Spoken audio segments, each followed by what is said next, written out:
recording? Yeah, It's recording right now. yeah, it is. It's recording. Okay. Just a moment. All right. Hello, everyone. Thank you so much for hopping in. It's a great pleasure to have you here once again. Happy Wednesday to all of you. Um, if you don't know me, you come in, you know, meeting me for the first time. My name is Ryan Suminyema. I'm a medical student studying radiography in my third year, and I'm based in Nigeria. And apart from my medical studies, I'm also a proficient freelance medical content writer. So today I have an amazing student doctor guest speaker. Hey, Gabby, could you introduce yourself to the audience? Yeah, my name is Gabby. I'm a first year medical student in the United States, and right now, yeah, I majored in neuroscience and Spanish in undergrad. So, yeah, I'm just a first year medical student right now. All right. Thank you so much for introducing yourself to the audience. So, Gabby, are you ready for the questions Yeah, for I'm the ready. audience? All right. First question goes this way. What really inspired you to pursue a career in neuroscience, and how has your background in neuroscience and Spanish, influenced your journey thus far? What's your thoughts on that? Yeah, so I picked neuroscience and Spanish because for neuroscience, it's a very helpful background for a career in medicine, and I thought it was very like good in preparing me for medical school. When I was growing up, I had to go to a lot of medical appointments with my parents to translate for them from Polish to English.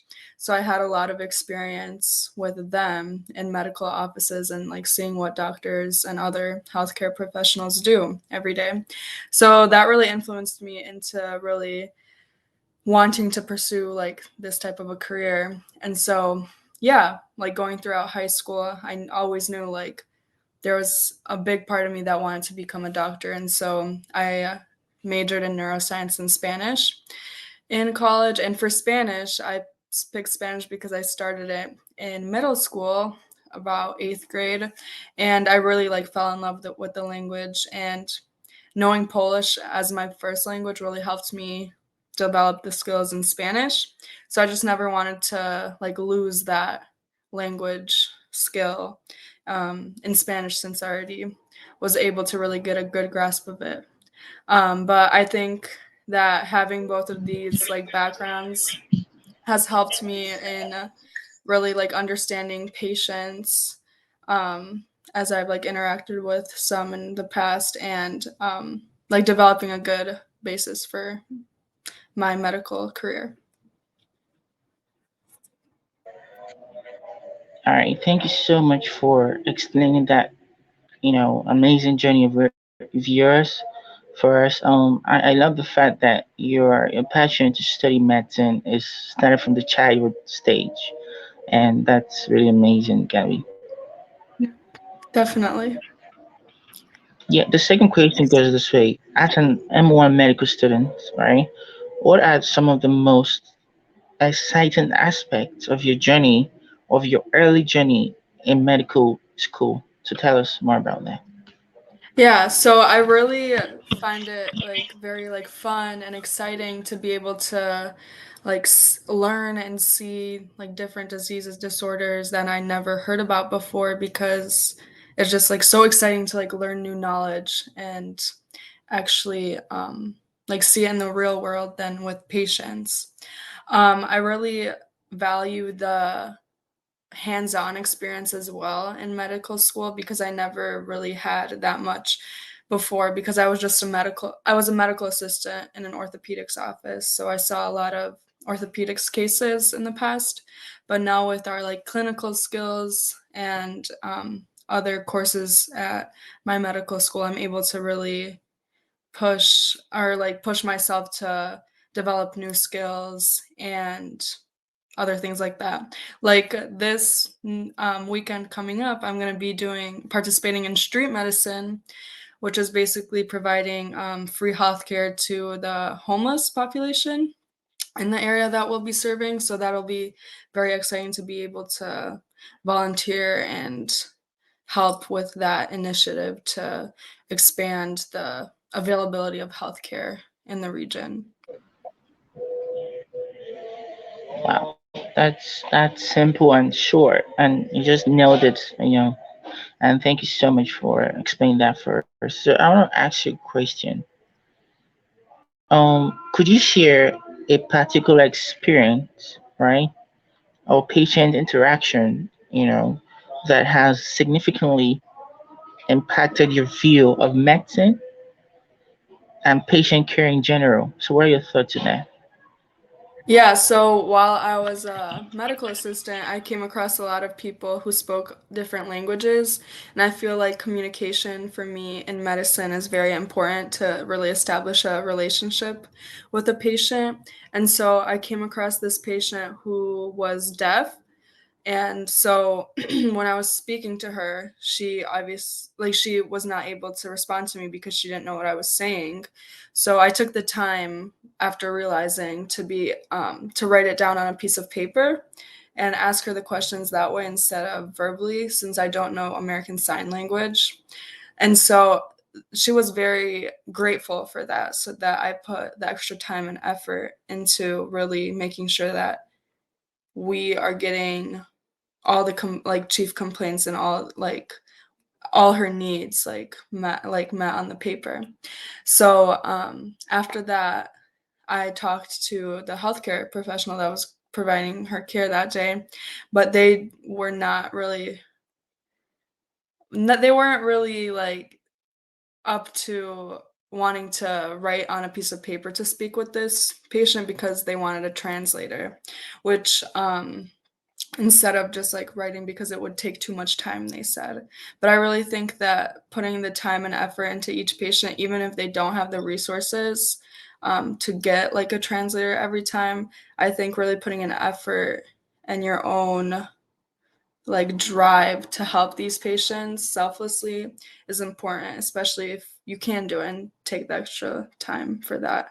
So that really opened my eyes into really wanting to become a provider that um, helps their patients in like any aspect that they can. That that's amazing. So, do you advise other medical students or medical professionals, for instance, medical students that are doing their clinical rotations or hoping to be a doctor soon to learn different languages due to the patient care? Yeah, Yeah, so I have tried in the past to really emphasize the like need for learning language and for people that want to become part of the medical field. Like last year, I helped create a medical Spanish course with some third year medical students now, and I thought that was very helpful because we provided a lot of educational materials in Spanish of how to like speak with patients, like the words to use, and we also got some what is it called? There we got not standardized patients, but simulated patients that were able to come in and speak Spanish to the students so that they can practice what they have learned so that they can then like take it to their own practice. But I would like to maybe encourage the like learning of other languages as well because Spanish is um, one of the most spoken languages in the region besides English, but there's also a lot of other languages around that I think would be beneficial in knowing at least a couple words. That's great. That's great. Is your course you're doing right now still available for people that are interested to, join in? Yeah, so right now we are thinking of developing a different like section for it, but we're still in the works of that because I need to find other people to work with. But last semester it was available with a professor, and that was successful too for people that were able to find time. It was just a different format.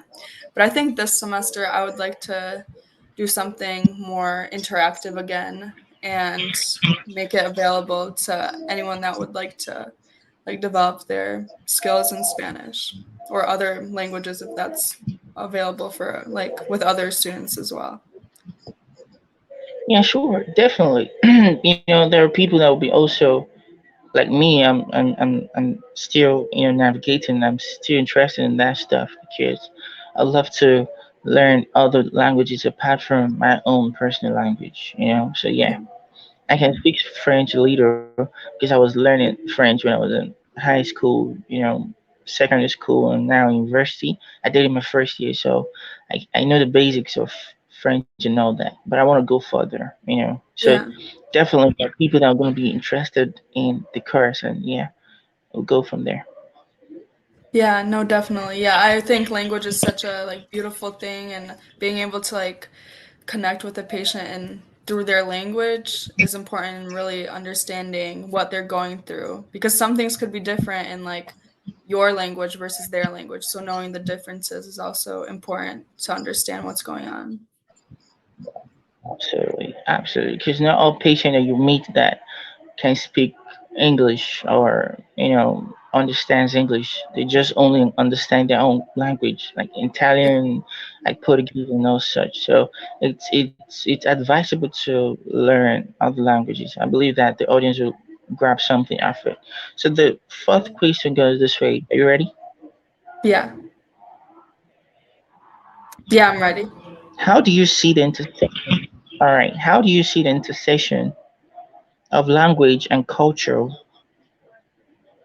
particularly with your background in Spanish, right?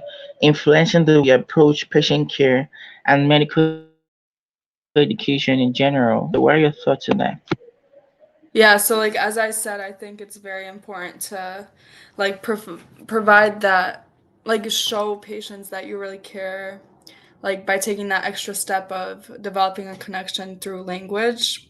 And with Spanish, like in this region, I think it would be really important for like medical students even to like start now. It's not too late. Like I know that language skills are like best acquired like early in childhood, but even like putting a little bit of more effort right now would be helpful in making a good impact on their future patients. And just even like knowing one or two words, even if you don't know the whole basis of the language, that really makes the patient feel like safer in your hands, which is very good. And I know that translators are also available when like in bigger hospitals most of the time, so that's a really good resource. But being able to speak with the patient directly is also very valuable. But also, obviously, if you need a translator, that's very advisable too. Yeah, absolutely, absolutely. Thank you so much for explaining that first, Gabby. So, Tyler, in what ways do you believe that neuroscience? Before we go into the question, I love neuroscience. I love that course so much, and when I found out that you were studying that course, I really was really grateful because there are questions I want to ask you related to that course for the audience to get more, enlightened. And this is one of the questions I have for you. So, in what ways do you believe that neuroscience and an understanding of the brain can inform and enrich the practice of medicine in general? Regardless of the newest technologies using medicine. So what are your thoughts on that? Yeah, I think understanding the brain is very important. There's been a lot of like different discoveries, obviously, as medicine has developed, but many things that occur in patients that like are in a disease state or have anything like wrong with them that they're seeing you for, it could potentially start from like neurons or like the way they developed in the past. So having that basis of knowledge from like neuroscience and neurology is, I think, very important. And that's why I'm open to a lot of fields that way because I really I just really enjoy the brain and I really enjoy knowing how even if you cut like if like one of your arteries, like the small arteries from the circle of Willis is like cut off, like that can really make your experience a lot different than other people around you. And some of these things, like in the spinal cord or like some smaller things, can be not visible. So, really putting um, yourself as a neuroscientist or like future neurologist and being able to diagnose patients after learning about their problems is very like crucial in maintaining like patient sanity in that sense. Yeah, that's cool. That's cool. Neuroscience in general is really important in terms of medicine in general. So yeah, thank you so much for putting that out, Gabby.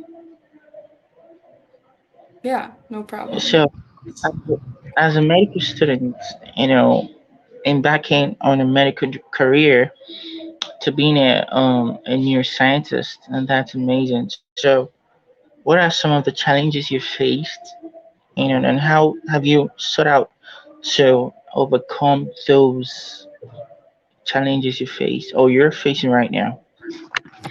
Yeah. So as a first year medical student, it's really difficult to be able to maintain similar time management skills as an undergrad. And so, um, really adapting myself into the new schedule and the new way of learning has been important in just keeping myself accountable for what I'm doing. Because in my medical school at least, a lot of things are not mandatory, so you do it on your own time. And when you do that on your own time, you really have to keep yourself accountable. And so I've been in the beginning it was hard, but I think by making myself like have a better routine and like knowing like getting to know new techniques and learning has helped me adapt to that. And then yeah, I think that's like one of the most like the biggest challenges I've faced thus far in academics.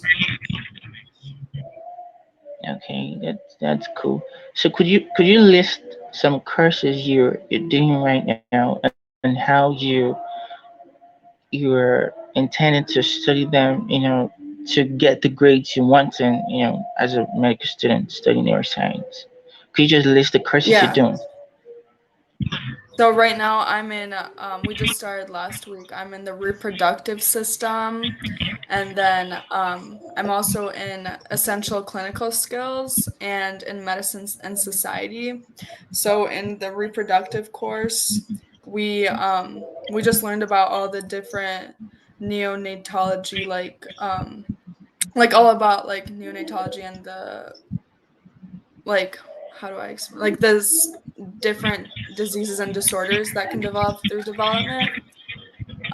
This week we're learning about PCOS, which is polycystic ovarian syndrome, and then in essential clinical skills we learned about the female and male like reproductive anatomy and like the exams associated with them on patients. And then in medicine and society, we're focusing a lot on like research. And then we learned a lot about ethics and biostats in the past, a lot of very like ethically based topics, but and how that relates to society. But yeah, I'm also in anatomy besides the like reproductive course, which is exciting because every week when we have a different topic for the week, we have a different anatomy section that we learn about. So that's really interesting. I love anatomy. I think it's really cool to be able to see. As a medical student, if you don't know much about anatomy, I think you should learn it because you definitely need anatomy in anything you're doing as a medical student. So thank you so much for that. Yeah, Um, exactly. I Gabby, really, yeah, yeah. yeah, absolutely. You've been an amazing guest speaker thus far, and we've come to the end of the session. Before we wrap up the session, here is the last question I have for you.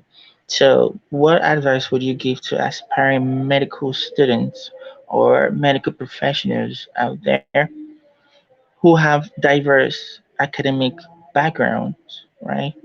Such as neuroscience, language studies in general, and who are condensing a career in neuroscience. So tell us, what is your advice for them? Yeah. So I think you should really like keep going. If you know this is what you want to do in the future, you can make it happen. Never doubt yourself. You can always really get or really like be successful in the goals that you set for yourself. Just keep yourself accountable and know that you're worth it and that you can do it. And if you ever need help, reach out to a lot of like different medical students that you may know, because I'm sure that everyone always wants others to be able to help and get people to where they are, because they know how it has been for them in the past. So everyone goes through the journey, and those that are ahead of you can really help you if you need the help. Thank you so much for that, Gabby. So, ladies and gentlemen, we've come to the end of the session. If you love this content, be do well to subscribe, like, comment, and share to your network. Hoping and waiting for my next content. Thank you so much. Thank you. Yeah, you're welcome. Ending this right now.